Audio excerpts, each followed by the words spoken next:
High বন্ধুরা, আশা করছি ভালো আছো। আজকে আমি একটা জিনিসের নতুন সংকেত বের করেছি।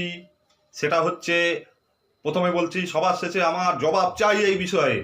সেটা কি বিষয়? আমার ছেলের একটু স্টাডির বিষয়।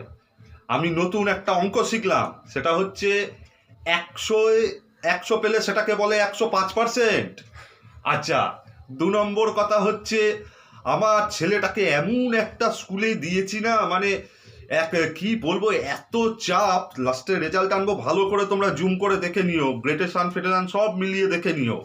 এত চাপ, মানে কি বলবো, যে ওই এক একটা স্কুলে দেখি বন্ধুরা, মানে 50-এ ও A+ হয়ে যায়, 40-এ B+ হয়ে যায়। ও সব থেকে লেটেস্ট, তাহলে সি কারা পায় বলো তো? সেই সব স্কিলে যারা মাইনাসে নাম্বার পায়, ধরো মাইনাসে, জিরোর কমে যারা নাম্বার পায় তাদেরকে বলে সি। কারণ 40-এ 50-এ যদি তোমার হচ্ছে এ হয়ে যায়, তাহলে বি কে নিশ্চয়ই 25-30-এ দেওয়া উচিত। তাহলে সি দিতে গেলে তাদের মাইনাসে নাম্বার দিতে হবে। যাকে সে নিয়ে জানি না, আমার ছেলে 82% নাম্বার পেয়ে এবারে জান বার করে দিয়েছে এক একটা A+ তুলতে। আমার জবাব চাই, জবাব দাও। দেখো বন্ধুরা, তোমরা দেখে নাও রেজাল্টটা, পারলে গ্রেডেশনটা কতই কি গ্রেডেশন হয় ভালো করে দেখে নাও। দেখো বন্ধুরা, কত কষ্ট করে ছেলেটা সবাইকে ল্যাং মেরে, দেখো বি সেকশন থেকে এ সেকশনে চলে এসছে।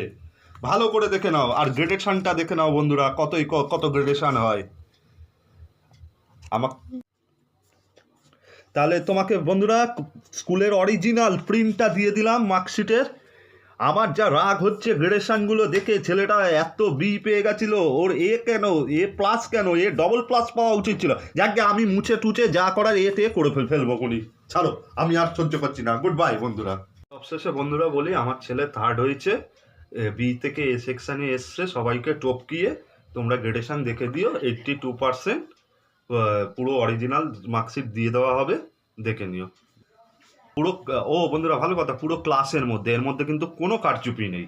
তোমাদের অরিজিনাল প্রিন্টের রেজাল্ট দেখিয়ে দেবো সেম। Good bye.